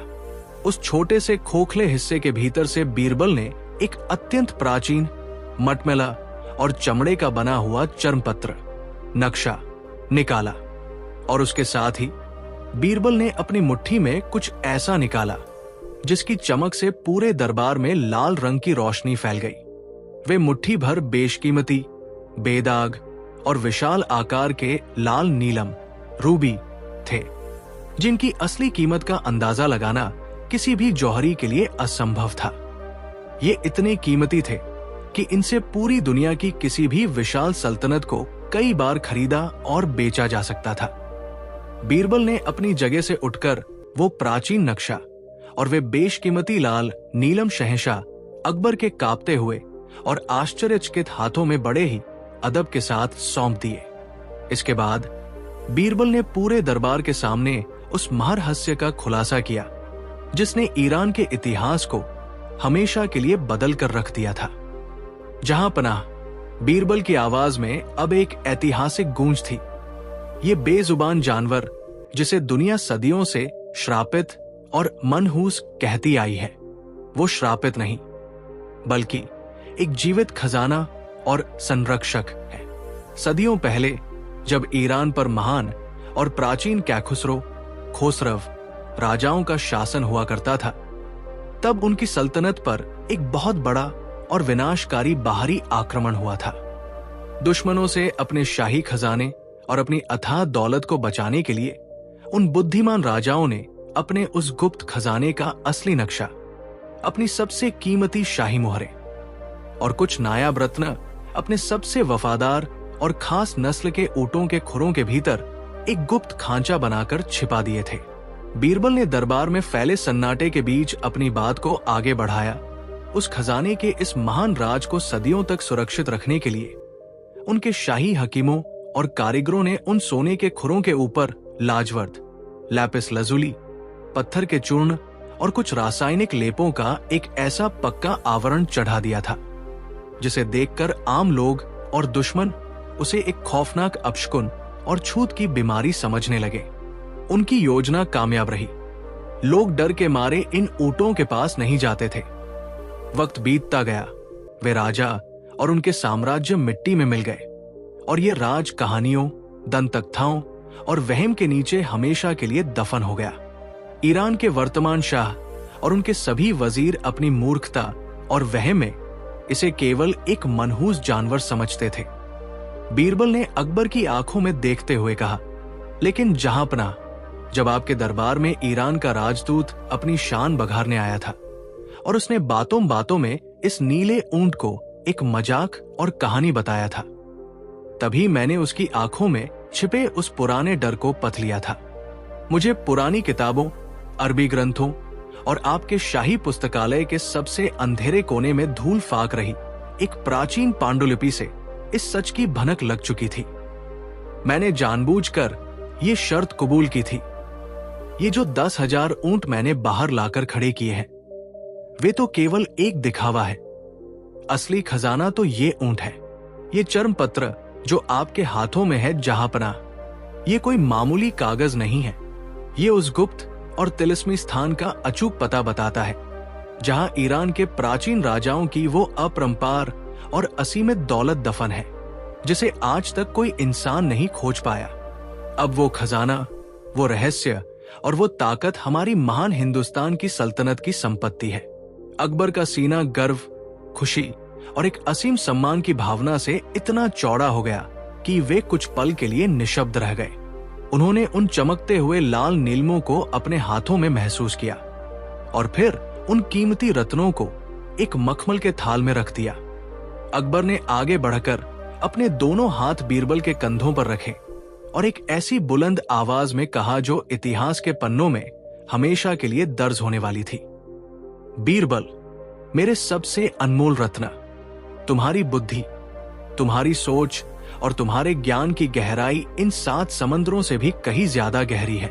जो लोग तुम्हें मुल्क से निकालने के ख्वाब देख रहे थे, जो तुम्हारी हार का जश्न मनाने के लिए अपने खंजर तेज कर रहे थे, आज वे तुम्हारी इस महान बुद्धिमानी की रोशनी में इतने धुंधले और बौने पड़ गए हैं कि वे तुम्हारे पैरों की धूल के बराबर भी नहीं है। तुमने आज केवल मुझे नहीं बल्कि पूरी दुनिया को यह साबित कर दिया है कि जहां लाखों की सेनाएं, बड़ी बड़ी तलवारें और खजाने हार जाते हैं, वहां एक अकेले बुद्धिमान इंसान का विवेक, उसकी सोच और उसका संयम पूरी दुनिया का रुख मोड़ सकता है। वो 1 रुपया जो मैंने तुम्हें एक मजाक और चुनौती के रूप में दिया था, वो आज करोड़ों की अशर्फियों से भी भारी और कीमती साबित हुआ है। अकबर ने उसी समय भरे दरबार में ये ऐतिहासिक घोषणा की कि बीरबल को आज से सुल्तान दानिश, ज्ञान का सबसे बड़ा सुल्तान और वजीर आलिया की सर्वोच्च उपाधि से नवाजा जाए। उन शानदार 10,000 ऊंटों को मुगल सेना के एक विशेष और सबसे ताकतवर जंगी दस्ते में शामिल कर लिया गया, जिससे हिंदुस्तान की सेना अजेय हो गई। उस नीले ऊंट से प्राप्त हुए प्राचीन खजाने के नक्शे की मदद से कुछ ही महीनों के भीतर ईरान की सीमाओं के पास से वो अथाह खजाना निकाल लिया गया, जिसने मुगलिया सल्तनत की तिजोरी को इतना भर दिया कि आने वाले कई दशकों तक हिंदुस्तान में कभी अकाल या गरीबी की कोई परछाई भी नहीं पड़ी। उधर जब ईरान के मगरूर शाह को अपने जासूसों के जरिए इस पूरी असलियत और अपने उस सबसे बड़े नुकसान का पता चला, तो वे अपने ही महल में अपना सिर पीट कर रह गए। वे अपनी उस अज्ञानता, अंधविश्वास और एक रुपए के उस लालच पर खून के आंसू रोते रहे। लेकिन अब बहुत देर हो चुकी थी। बीरबल की बुद्धिमानी का ये डंका अब केवल हिंदुस्तान की सरहदों में ही नहीं, बल्कि समूचे एशिया, अरब और फारस की हर गली और हर दरबार में गूंजने लगा था। इस महान और अद्वितीय मिशन ने दुनिया के इतिहास को हमेशा के लिए ये अनमोल सबक सिखाया कि इंसान के जीवन में समस्या चाहे कितनी भी बड़ी और डरावनी क्यों न हो, अगर आपके पास अटूट धैर्य, अदम्य साहस और एक तीक्ष्ण बुद्धि है, तो आप केवल 1 रुपए की मामूली सी रकम में भी अपनी तकदीर, अपने राष्ट्र का सम्मान और अपने मुल्क का पूरा भविष्य बदल सकते हैं। राजा बीरबल की ये अमर कहानी आज भी हमें यही याद दिलाती है कि दुनिया का सबसे बड़ा और सच्चा खजाना वो नहीं है जो गहरी जमीन के नीचे या तिजोरियों में दफन है, बल्कि सबसे बड़ा खजाना वो है जो एक इंसान की स्वतंत्र सोच और उसके विवेक में निवास करता है। क्या आपको राजा बीरबल की बुद्धिमानी की ये अद्भुत, रहस्यमयी और रोंगटे खड़े कर देने वाली ऐतिहासिक यात्रा पसंद आई? अगर हाँ, तो बिना देर किए हमारे इस खास चैनल द यूनिक वर्ड को अभी सब्सक्राइब करें। हम आपके लिए इतिहास के पन्नों से खोज कर लाते हैं ऐसे अनकहे, अनसुने किस्से और रोमांचक महाकहानियां जो न केवल आपका मनोरंजन करेंगी, बल्कि आपकी कल्पना और सोचने की सीमाओं को भी पार कर देंगी। इस शानदार कहानी को अपने सभी मित्रों, परिवार वालों और जानने वालों के साथ ज्यादा से ज्यादा शेयर करें, ताकि वे भी ये जान सकें कि कैसे एक छोटे से रुपए ने और एक इंसान की बुद्धि ने पूरे इतिहास की धारा को ही बदल कर रख दिया। वीडियो को लाइक करना बिल्कुल न भूलें। आपके लाइक्स हमें ऐसी ही और मेहनत करने का हौसला देते हैं। अगर आपने इस रोमांचक कहानी को यहाँ तक बिल्कुल अंत तक सुना और पढ़ा है, तो तुरंत कमेंट बॉक्स में जाएं और लिखें ईरान तिलिस्म। इससे हमें ये पता चलेगा कि आप हमारे चैनल के सबसे वफादार, सच्चे और बुद्धिमान श्रोताओं में से एक हैं। अपनी बेशकीमती राय भी हमें कमेंट में जरूर बताएं कि आपको इस कहानी का कौन सा हिस्सा सबसे ज्यादा पसंद आया। क्या आप जानते हैं कि राजा बीरबल की इस बेजोड़ बुद्धि का लोहा केवल इंसानों, बादशाहों और लुटेरों ने ही नहीं माना था, बल्कि कुदरत के रहस्यों और विज्ञान को भी उनके सामने झुकना पड़ा था। एक बार शहंशाह अकबर ने भरे दरबार में बीरबल को एक ऐसी अजीबोगरीब और नामुमकिन चुनौती दे डाली, जहां उन्हें जमीन पर नहीं बल्कि हवा में एक तैरता हुआ महल बनाकर दिखाना था।